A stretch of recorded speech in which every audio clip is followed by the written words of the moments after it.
Well, hello everyone, and welcome to this late-breaking edition, Friday edition of our Status Chat, episode 294. Date is the 13th of February 2026, and the title is "Oh So Close But No Cigar Mortgage Rates."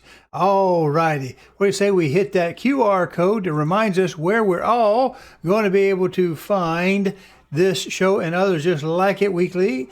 They're available right there at the QR code. Snap that with your little camera there, and it should, with Google Lens or whatever you got on your iPhone, take you to the website over on the Status Chat playlist on the YouTube. There's what we got going on.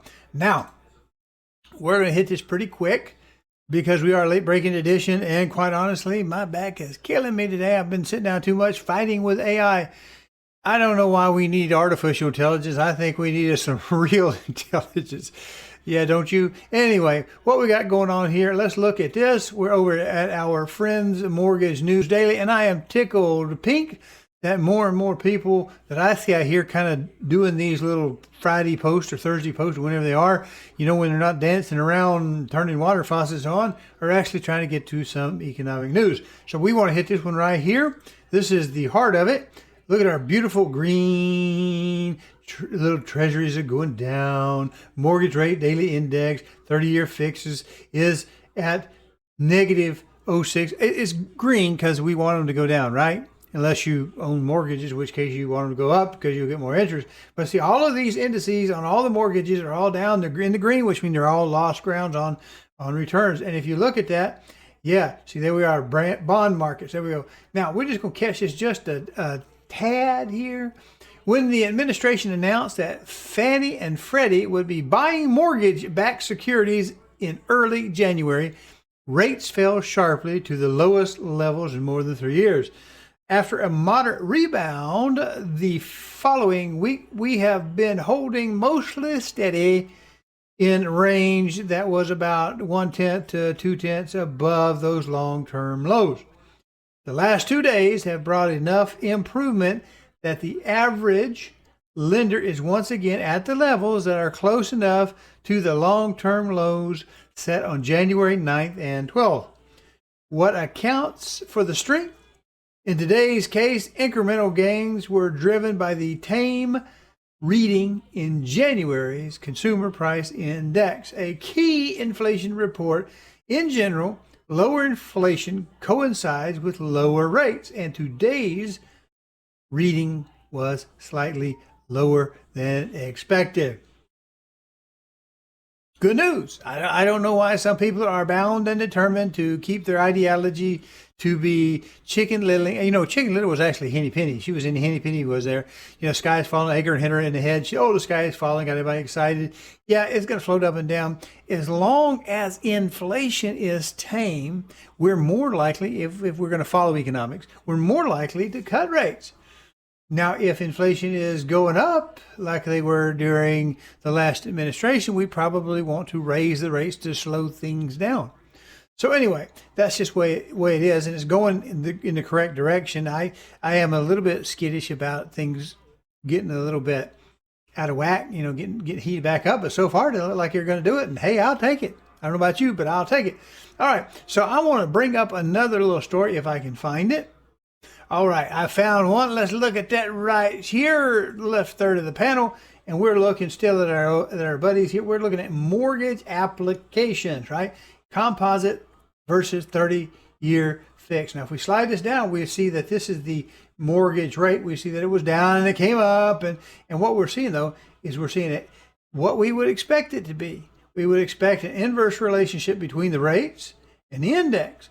So the index is coming back up. We see the rates going down, and what it looks like we're going in the right way for a 10-year index. We're indexed to the 10-year because that's sort of closest to where we would normally be. They used to say that was because if you're going to lock your money down with, say, a mortgage-backed security, you kind of want to tie it to a competing product, which might be the bonds you might have out there, the treasuries you have out there. Because if you're just one of these Mr. Moneybags with all kind of money, you want to put your money in one area or another that's going to give you the most return. So you don't want to lock it down too much. And the problem with long-term, really great mortgage rates is people don't refinance. And so those securities you buy are kind of going to get locked in there at where you're not going to necessarily get the benefit if rates start to skyrocket again because you're locked in. Same way those mortgages are locked in. So anyway, we've got that going on. Let me see if I can find something else worth watching. All right, let's hit some existing home prices. Let's see how those prices are going. If you're looking to buy a home, consider we have a lot more older homes than we have new homes because they only make so many, right? Let's see what we got going on there. Same buddies over here, Mortgage News Daily, housing data, existing home prices. Look where we were doing. We were skyrocketing right on up. And we were doing our little seasonality kind of dude thing that we're expecting. So I just want to bring this out. If we're looking at this and we're coming down, this is to year over year. This is December year end, right? What normally do, because we are already into February, what do we expect to do when we start to go in February? Well, if here we are, what does that month say to you? That is a July. We're going down. We hit it down, up, January. We start to go up after the turn of the year. And then when we hit our peak, which is June, July, I think we have some of the peak activity in April. Maybe not peak prices, but perhaps the April activity causes the prices to keep going up. And as we start tailing in, then we come down. So we really look like we're pretty well much on the season, right?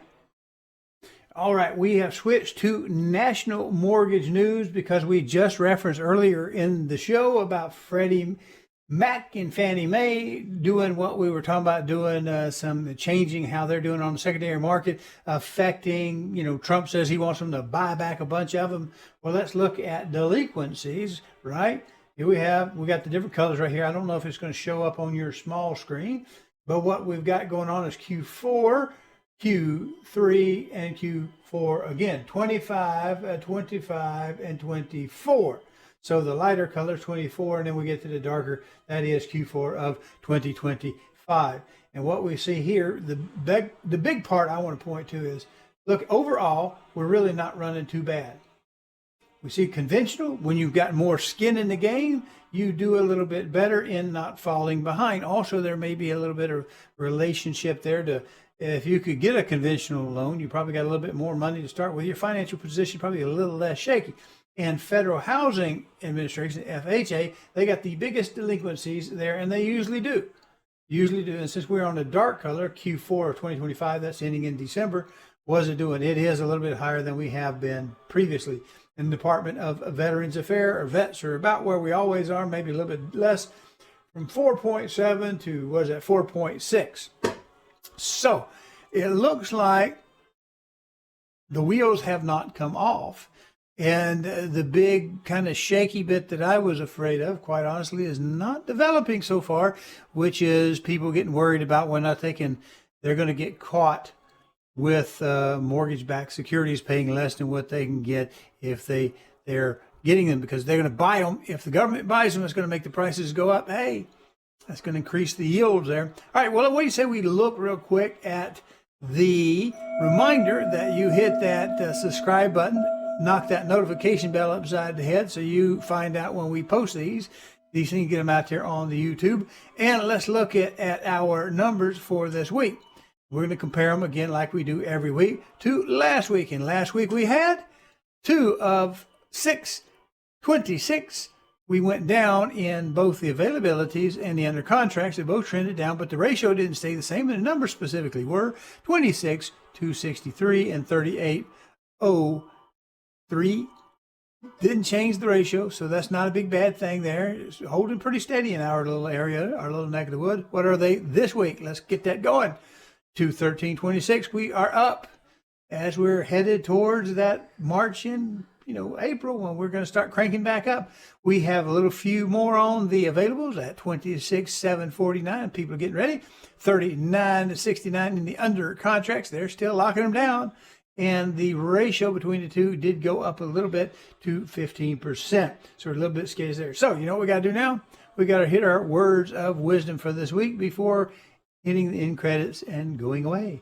See you next week.